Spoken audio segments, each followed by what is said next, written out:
Minasyaitonirrajim. Bismillahirrahmanirrahim. Assalamualaikum warahmatullahi wabarakatuh.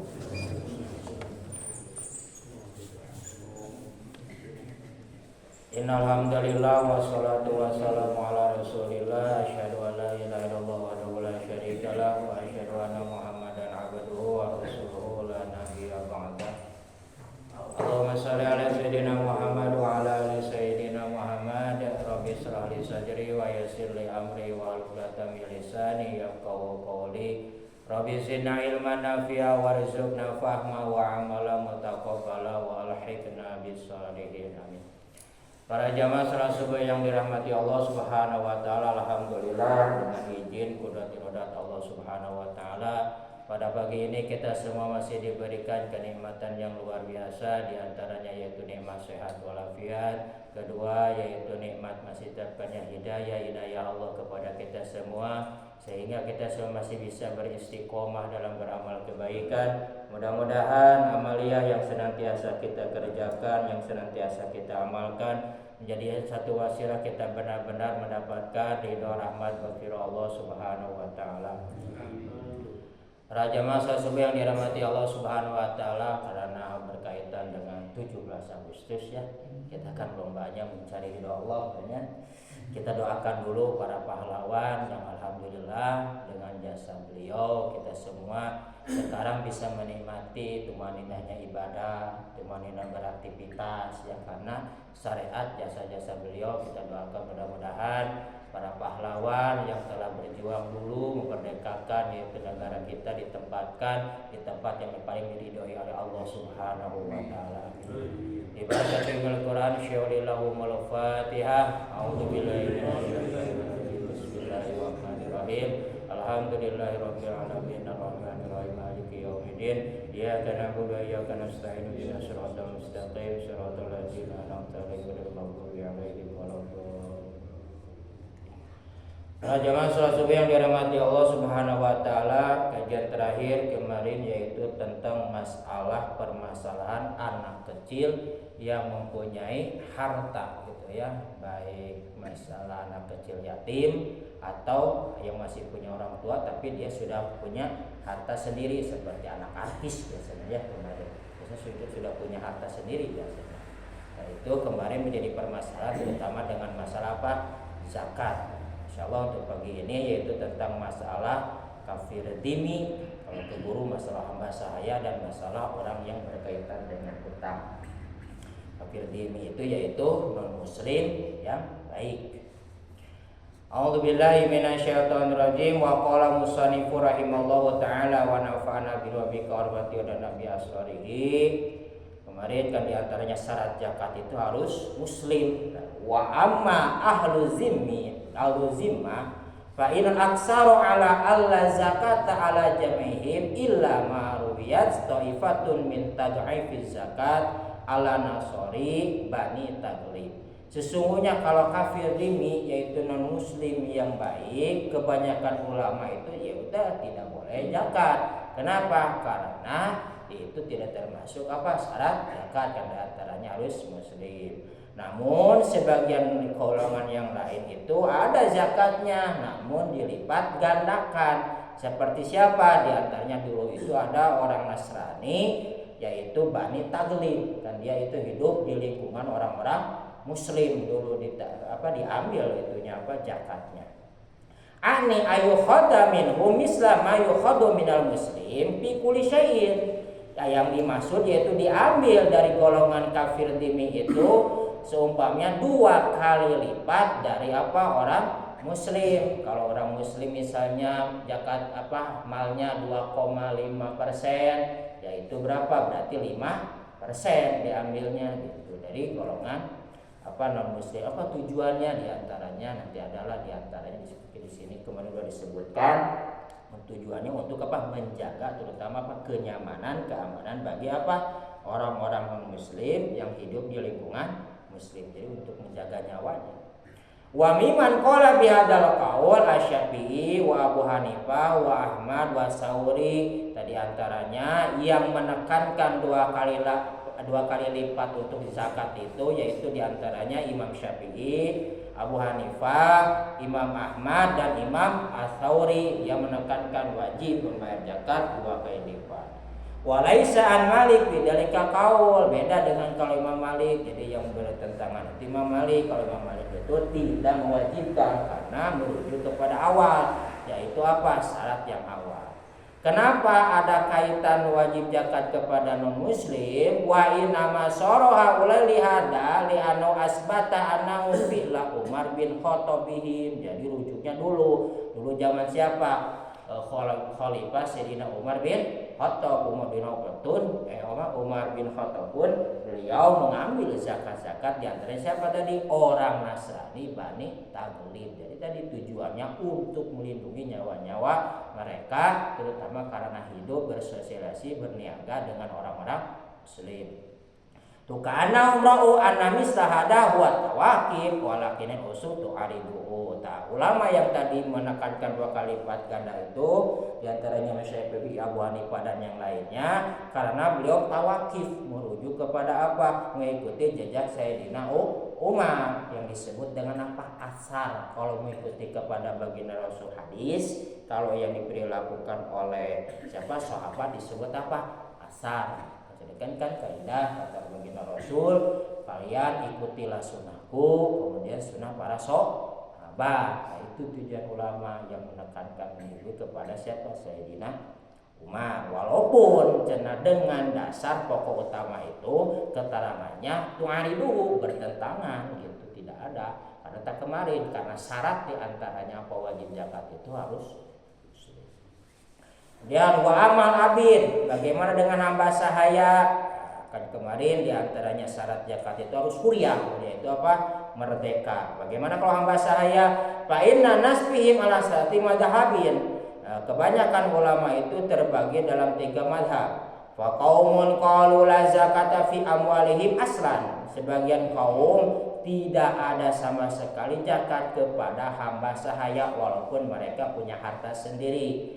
Wa huwa qaul Ibnu Umar wa Jabir minas sahabah, pendapat Ibnu Umar dan Jabir dari golongan sahabat. Wa Malik wa Ahmad wa Abi Ubaid minal fuqaha, kalau dari ulama-ulama fikih itu yaitu Imam Malik, Imam Ahmad dan Imam Abi Ubaid itu menekankan tidak ada zakat kepada hamba sahaya. Wa qala akhirun, kalau sebagian ulama itu bal zakata malul abdi ala sayyidihi, wajib zakat hartanya, terutama apa? Kepada siapa? Kepada majikannya wajibnya, bukan kepada hambanya. Karena biasanya kalau hamba sahaya itu hartanya itu suka dipegang oleh apa? Masih milik kepada majikan atau sayyidnya. Di antara pendapat siapa? Wabi qala asy-Syafi'i bima haqau Ibnul Mundir wa Tsauri wa Abu Hanifah wa ashabihi. Di antaranya pendapat Imam Syafi'i yang dihikayatkan oleh Ibnu Mundir, Imam Ats-Tsauri, Abu Hanifah dan sahabat Abu Hanifah yang menekankan wajib zakat hartanya kepada sayyidnya. Wajib ta'ifatul ukhra 'alal abdi fi mali zakat. Ada juga sebagian ulama itu mewajibkan cuma zakat hartanya saja. Kalau tumbuhan ternak, dia misalnya punya tumbuhan, tidak wajib. Masalah tumbuhan ternak tidak wajib, cuma hartanya saja yang wajib zakat. Wa huwa rawiya an Ibnu Umar minas sahabat, di antaranya diriwayatkan dari apa? Ibnu Umar dari golongan sahabat. Wa bi qala atau minat tabi'in wa busur minal fuqaha wa ahlu dhahir, yaitu yang berpendapat bahwa wajib zakatnya cuma hartanya saja, di antaranya Imam Atha dari golongan tabi'in, kalau dari ulama fuqaha busur dan ulama ahlu dhahir. Ulama dhahir itu di antaranya siapa? Ibnu Hajem itu. Kemudian wa ba'duhum, dan sebagian ulama itu man qala la zakat tapi malil abdihum alla zakat tapi malil katib hatta yatiko. Ada juga sebagian ulama itu wajib zakat kepada hamba sahaya kalau hamba sahaya yang mukatab kemudian sudah merdeka. Mukatab itu yaitu hamba apa? Yang ada perjanjian ketika bisa merdeka, misalnya dicicil, saya mau merdeka dengan 1 tahun, cicil 1 bulan 1 juta misalnya, sudah 1 tahun dia merdeka baru dia mulai wajib zakat. Kalau belum merdeka dia tidak wajib zakat sebagian ulama. Kemudian waqala Abu Sur, ada juga pendapat Abu Sur fi malil katib zakatun, walaupun dia masih proses nyicil mau merdeka, dia itu selama dia masih punya harta, baik harta mal atau tanaman atau apa ternak, maka wajib mengeluarkan zakat walaupun selama proses mau merdeka. Wasabu ikhtilafin fi zakatil malil abdi yatalaqu fi hal yamlikul abdu malikan taman aw ghairu tamin, ya terjadinya perbedaan pendapat sababnya di antaranya apakah harta si hamba saya itu milik sempurna milik si hambanya atau milik apa majikannya. Tapaman ro'a anna la yamliku malakan taman wa nasaid huwa al malik id kana la yakhlu malum mim malikin qala azakatu ala sayyid. Kalau seandainya kadang-kadang kan kalau sayyid itu yang punya si hamba saya, karena si hamba saya dibeli maka hartanya milik si sayyid. Nah, kalau misalnya berpandangan begitu maka wajib zakatnya itu cuma kepada majikannya bukan kepada hambanya. Itu yang tadi dipegang diantaranya oleh Imam Asy-Syafi'i, Ibnu Mudir, Wasori, Abu Hanifah. Kemudian wa man ro'a annahu la wahidun minhum yamliku malakan taman la sayyidi id kana yadul abdi hiya alati alai la yasidu walal abdu aidon. Ada juga yang berpandangan bahwa pemilik harta yang enggak jelas, ini pemiliknya apa, karena yang mencarinya masih hamba saya, apakah menjadi milik sayyidnya atau misalnya milik majikannya, karena kan bebas itu hartanya, tidak jelas pemiliknya. Kalau tidak jelas memandang pemiliknya maka tidak wajib zakat. Itu yang dipegang tadi diantara siapa? Imam Malik, Imam Ahmad dan Imam Abi Ubaid. Kemudian li'anna li sayyid yataro'a minhu qala la zakata fi mali aslan. Maka kalau misalnya tadi tidak jelas pemiliknya maka tidak ada zakat sama sekali. Kemudian wa man ra'a anal yada alal mali tujabu zakat bi lima kan tasrufuha tasbihan bi tasrifi yadil huri qala az-zakatu alai la sima man kana indina anal khatab ami yatanawal ahrara wal abid. Kemudian ada juga yang berpandangan tergantung siapa sih penguasa pemilik harta tersebut, bagaimana dia mentasarufkannya, apakah sering banyak dibelanjakan oleh majikannya atau dibelanjakan oleh hambanya. Kalau misalnya kondisinya begitu, maka wa ana zakata ibaratun tata'allaqu bil mukallaf bitarsyukil jadi bil malik, maka wajib zakatnya kepada siapa? Yang sering membelanjakan harta tersebut. Apakah hambanya sering misalnya membelanjakannya, bertasarruf memakainya, maka wajib zakatnya kepada hambanya. Kalau misalnya majikannya yang sering memakainya, mengelolanya, bertasarrufnya, maka wajib zakatnya kepada siapa? Kepada hamba sahanya. Kalau tadi masalah cuma hartanya saja atau misalnya cuma biji-bijian yang wajib zakat cuma hartanya saja, itu la sanada kata Ibnu Rusdi. Saya tidak tahu sanadnya kecuali yang tadi wajib zakat yang tadi. Dan satu lagi lah, wa amal malikun, seandainya bagaimana nih yang memiliki harta ala dialim aduyun, tapi dia punya hutang, terjerat hutang nih, alati tastaroku amalahum, dan hutangnya itu untuk menutupi hutang hartanya, untuk menutupi harta tersebut. Udah nisab nih, kemarin kan diantaranya kalau nisab harta itu kalau digolongkan dengan emas ya 85 gram. Kemudian kalau dengan tumbuhan dia panen, tumbuhannya berapa udah kasih sampai 720 kilo. Atau kalau misalnya ternak dia punya 5 ekor onta, wajib 1 kambing. Kalau sapi 30 maka wajib 1 sapi. Kalau kambing 40 baru mengeluarkan, dia udah punya maka 1 kambing. Tapi punya utang, dan bagaimana kondisinya? Au tasriku mati jubi zakat fi amri wa bi aidihim amwalu tazibu biha zakat. Jika harta tersebut untuk menutupi hutang, maka akan berkurang nih dari nisabnya. Fa innau ikhtabu bidzalika, maka para ulama pun menjadi perbedaan pendapat. Faqala qaumun, sebagian ulama katakan la zakat tapi malin hubban karena aubiru hatta takhruju minhu ad-duyun. Sebagian ulama tidak ada zakat terutama untuk masalah tumbuhan. Kalau yang lainnya ada ya. Kalau misalnya malnya tetap walaupun dia punya banyak uang sudah nisab, tapi dia punya bijian, jadi kalau misalnya apa masalah tumbuhan tidak ada zakat, yang lainnya ada, walaupun dia punya hutang. Fa'in baqiya matazibu zakat az-zakat wa ila fala. Kemudian kalau misalnya ada sisanya nisab, maka dia wajib apa zakat, terutama masalah tumbuhannya ini mah ya, masalah tumbuhan. Misalnya panennya dia lebih dari 720 kilo panennya, misalnya 1 kintal, cuma misalnya apa zakatnya 1 ton benernya, cuma zakatnya cuma punya hutang cuma 200 kilo berarti ada sisa, maka wajib mengeluarkan zakat tumbuhan. Itu sebagian ulama. Wabi qala As-Sauri wa Abu Sur wa Abdul Mubarak wa jama, pendapat apa Imam As-Sauri, Abu Sur wa Ibnu Mubarak dan sebagian ulama. Kemudian waqala Abu Hanifah wa Syafi'i, pendapat Abu Hanifah dan sahabatnya itu abdu adain la yamnau zakatal hubub wa yamnau masiwahu. Kalau pendapat Abu Hanifah itu hutang itu tidak mencegah wajibnya zakat biji-bijian, namun bisa mencegah zakat yang lain. Jadi cuma tumbuhannya saja pendapat Abu Hanifah mah, tidak menutupi apa?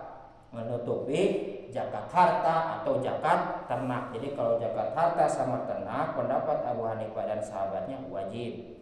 Jadi cuma yang bisa tidak ya, cuma dengan masalah tumbuhan saja. Wa qala Malik, kalau pendapat Imam Malik, ada yang yamna'u zakat ana dipakot. Pendapat Imam Malik mah yang bisa menahan tidak wajib zakat itu cuma apa? Masalah mata uang. Kalau masalah apa tumbuhan wajib zakat, masalah ternak wajib zakat. Ila yakuna law urudun biha wa fa'um min daini fa innahu la yamna'u, cukup menutupi hutang kecuali ada harta benda yang lain yang bisa memiliki untuk menutupi tersebut. Kalau misalnya dia karena wajibnya zakat harta, kemudian bisa dengan misalnya saya gimana ditutupinya sama kami, maka harta tersebut wajib mengeluarkan zakat. Wa qala qaumun bima qulil qaul, ada sebagian ulama mengatakan itu tidak menggugurkan, yaitu kewajiban yang utama, intinya wajib zakat walaupun dia punya hutang. An-nadain lain zakat asli, maksudnya walaupun dia punya hutang baik masalah harta,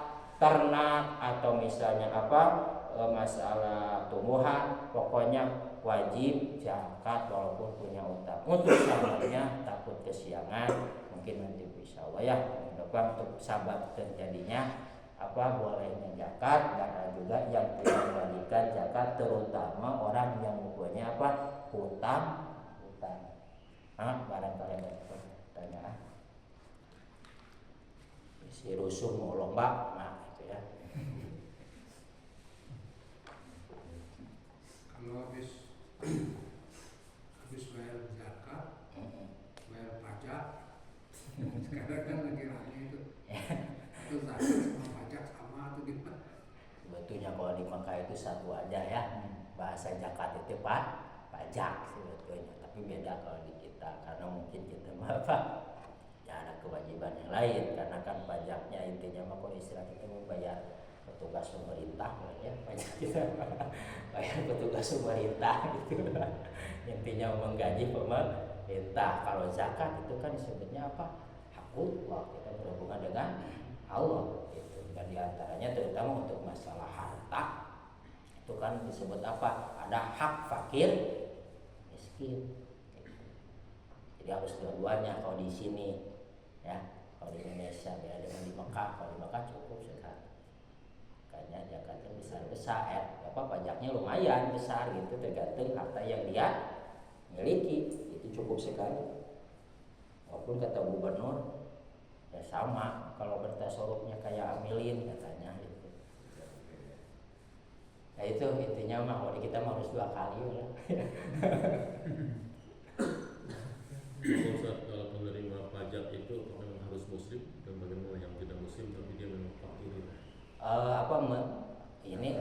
Mustahil zakat yang menerima zakat. Nah itu kan ada diantaranya mustahil zakat itu paling bukan non muslim tapi mu'alaf. Kalau dia mau menerima zakat harus masuk dulu Islam. Jadi harus Islam.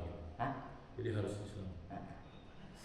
Harus Islam, ada miskin terus diantaranya mu'alaf, sabil, fisabilillah ya. Kalau orang punya rumah, kebetulan rumahnya besar ya. Zaman dulu dia masih kaya di kota gitu kan, dia masih bisa bayar zakat, bisa bayar pajak. Pada satu saat meninggal tinggal anak-anaknya, tapi rumahnya ada, Ya. itu kena zakat udah nggak kena ya, Ya, apa di tapi antaranya pajak dia kena, akhirnya dia terpaksa mengungsi gitu. pajak Itu yang kan. kebanyakan kejadian sekarang. Kalau zakat sudah tidak ada karena di antaranya wajib zakat mal itu yaitu yang masih bisa bertasawuf, itulah intinya menggolang ya. Kalau seperti mah udah mati. Walaupun nanti ada perbedaan pendapat masalah itu ya. Bagaimana ya seperti harta tertinggal gitu. Nanti ada perbedaan pendapat pula. Kalau pendapat dari kita ya terutama dari Jawa di Imam Syafi'iyah tidak ada karena tidak ada apa pertasawufan. Dia tidak ada menggolang harta gitu. Cukup sekali dulu. Kalau zakat misalnya kita punya tabungan, maaf nih, udah masuk nisab, udah bayar kan? Tapi tabungan itu masih mengendap ke tahun berikutnya, itu bayar lagi. Maksudnya tabungan Ya. Gimana mengendap? Nah, kita punya tabungan nih, Nah, 1 tahun ini udah nisab nih, baik kita lagi bayarnya. Tapi kita masih tahun depan dihitung tahun depan lagi. dihitung lagi. Nah, itu berbeda pendapat nanti kalau dari jawab saya intinya kalau seandainya tidak di tasawuf ya tidak digolang, ada mengatakan sebagian ulama wajib gitu ya, sebagian ulama tidak karena dulu pernah sudah selesai zakatnya. Nanti sebagian ulama ya itu berbagai pendapat gitu. Sama yang mengenam dan ulama tetap wajib karena apa? Termasuk itu hitungan, alasannya itu. Kedua, ulama yang tidak mewajibkan karena sudah yang disebut tadi harus golang. Jadi kalau intinya bertambah gitu. Jadi sudah tidak dihitungkan lagi. Jadi diawali lagi dengan bisnis baru kalau istilah ini. Sekarang kalau misalnya tabungan emas, maaf nih, ini yang harus bayar zakatnya itu katanya, maaf yang mungkin saya salah, emas perhiasan aja, kalau emas batangan bagaimana? Pokoknya asal 85 gram murni ya, maksudnya itu emas ya. Kalau perak itu 595 gram, kurang lebih 600 gram perak ya. Kalau perak itu nisabnya. Kalau dari jalur, walaupun nanti nisab pun sama berbeda pendapat ya nisab. Kalau dari jalur saya itu mengambilnya 85 gram. Jadi asal emas saja ya, walaupun batangan, Walaupun mau batangan, mau misalnya perhiasan, tapi kebanyakan dari ulama itu yang murni berarti batangan. Jadi maksudnya gini, dihitung dengan harga yang asli lah intinya gitu. Kan ada emas asli, ada emas keduanya kan ada. Nah itu yang mestinya emas asli lah. Ya, termasuk batangannya emas asli. asli itu 24 karat, misalnya ada yang 22 karat, ada yang 18 karat, ini yang masuk nisabnya. Nah itu untuk masalah bab karat saya juga kurang paham. Yang intinya mah kalau dari musonif pengisyaratnya gini, antara emas asli dan emas enggak. Aslinya emas asli itu jadi murni di sini yang harganya lebih ini. Jadi hitungnya ke sana. Harga lebih tinggi mungkin nih kita emas antam, kayak emas antam yang emas batangan itu. Itu kan harganya lebih tinggi, maka dihitungkanlah dengan harga tersebut. Baik harta dagangan sama itu dihitungkannya ke sana. Jadi nisab terus harus tahun itu mah kalau mal itu ya harus 1 tahun di antara nisab. Beda dengan ternak. Kalau ternak dihitung ekor, kemudian kalau tumbuhan dihitung dengan 1 kali panen ya. Walaupun baru 3 bulan tumbuhan mah berarti di situ mulai kita zakat. Kalau misalnya nisabnya masuk berapa? 570 kilo. Kalau jadi 1 kintal sudah masuk. 1 kilo 1 ton. Emas tadi itu setiap tahun dizakatkan terus. Ya sebagian ulama tadi mengatakan supaya ihtiyat walaupun pandang gitu ya, dihitung kembali katanya gitu ya. Karena ada kalau misalnya ada pemakaian maka dihitung kembali. Gitu. Kalau misalnya tidak ada pemakaian, cuma didiamkan saja, misalnya didiamkan, itu tidak. Kalau didiamkan. Kalau ini penghasilan nih, misalnya penghasilan 10, kita punya kebutuhan dalam kesehariannya, 1 bulan itu bisa kita harus mengeluarkan 2, misalnya gitu kan. Itu yang dibayarkan yang mana, Pak? Maksudnya gimana? Misalnya kita gajian ya, itu dalam 1 tahun, akumulasi dalam 1 tahun, nilainya 10 nih. Ya. Tapi dalam 1 bulan, per bulannya Nah, ada kita transaksi keluar. perlu biaya hidup kan. Maksudnya yang dibayarkan yang mana, Pak? Dari hasil awal atau misalnya sisa daripada itu? Iya, maksudnya bahasa haul nisab itu nanti ketika kita sudah tahu ada nggak jumlahnya, misalnya kalau ya tadi harmal ya, si saldo kita ada nggak, misalnya 85 juta kita ngambil ya, harga cepatnya, walau harga mas sekarang berapa mas Anta, 85 juta ada nggak nih, bukan dari per transaksi itu tidak dihitungkan, walaupun ada sebelum apa, tapi dari saya ya itu tidak diperhitungkan. Ya, perbuahannya rotasi keluar masuk tidak diperhitungkan. Jadi dihitungnya nanti 1 tahun kalau misalnya tembus 85 juta itu wajib zakat. Kalau misalnya mau berbagi ini masuknya sedekah atau infak ya, kalau belum nisab namanya itu. Yang wajibnya itu ketika sudah 1 tahun kita misalnya mulai bulan Januari ketemu bulan Januari tahun depan ada 85 juta ini ya jumlah harga supaya gampang, tapi dijumlahkan dengan harga emas yang sekarang yang ada segitu baru wajib. Jadi tidak dimasukkan yang per bulan itu. Kan kalau pegawai sudah jelas nih gaji bulanannya segitu gitu katanya, kali 12 1 tahun itu ya, 12 bulan nilainya segitu. Tapi dalam keseharian tiap bulannya kita perlu mengeluarkan gitu kan, untuk biaya hidup. Itu tidak dihitungkan. Iya, dihitungnya nanti terkumpul nggak sih uangnya? Gitu. Ada nggak saldo itu sampai berapa ini seperti nisab itu? Nah, gitu. Dapat misalnya 5 juta, ya 10 juta sebulan. Itu dipakai 9 juta, sisanya cuma 1 juta. Terus setahun berapa 12 juta misalnya. Itu kan nggak masuk nisab. Paling kalau mau sedekah. Yang ditinggalkan kan yang 12 itu yang dihitung ya. Iya, Bukan yang 10 juta itu. Iya. Tapi Tapi ada kebetulan peraturan pemerintah yang 2,5% dipotong makanya itu zakat. Ada kan itu kok nggak salah ya? Buat zakat untuk ini, untuk bayar petugas saja. Itu enggak untuk ini, untuk kita juga, untuk jalan ya, untuk jalan, untuk sekolah. Gimana, cukup? Cukup, alhamdulillah ya. Ya bagusnya mah ada akad ya, ada jam kobonya ya. Seperti kalau dari jauh saya terutama itu ada juga kan, kadang ya Pak asal ngasih gitu ya, itu tidak apa-apa. Kalau dari jalur saya ada akadnya ya, jam kobo sudah terima.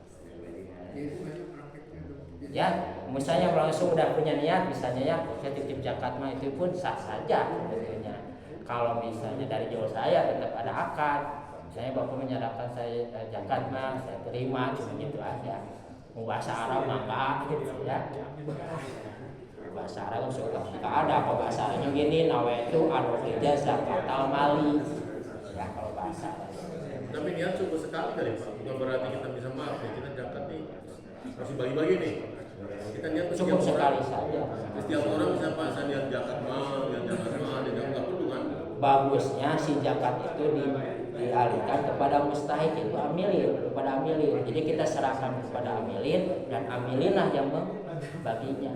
Bagusnya begitu ya. Bagaimana kalau misalnya pengen saya mah dibagi-bagi karena punya saudara, juga tidak apa-apa ya. Hanya lebih utama kepada amilin. Misalnya mau pesan ke amilin tolong saya punya keluarga, itu lebih bagus. Itu bagus. Jadi ada tugasnya itu. Kan suka ada karena saya punya saudara, saya pun ingin merasa berbagi gitu ya. Kalau bagusnya, ya itu udah zakatnya bagian amilin. Ya udah kita berbagi ke saudara ya sedekah. Bagusnya kalau punya harta lebih. Kalau cuma pas-pasan, ya tinggal titip ke amilin. Amilin saya punya saudara 10 misalnya. Tolong disisakan. Nah, gitu. Mungkin itu cukup. Alhamdulillah, mudah-mudahan ilmu yang kita dapat itu menjadi ilmu yang bermanfaat, terutama menjadikan syafaat kelak di hadapan Allah Subhanahu wa taala. Amin ya Allah ya rabbal alamin. Mangga tutup doa kiblatul majelis. Subhanallah wa bihamdihi asyhadu an la ilaha illa anta astaghfiruka wa atubu ilaik. Wassalamualaikum warahmatullahi wabarakatuh.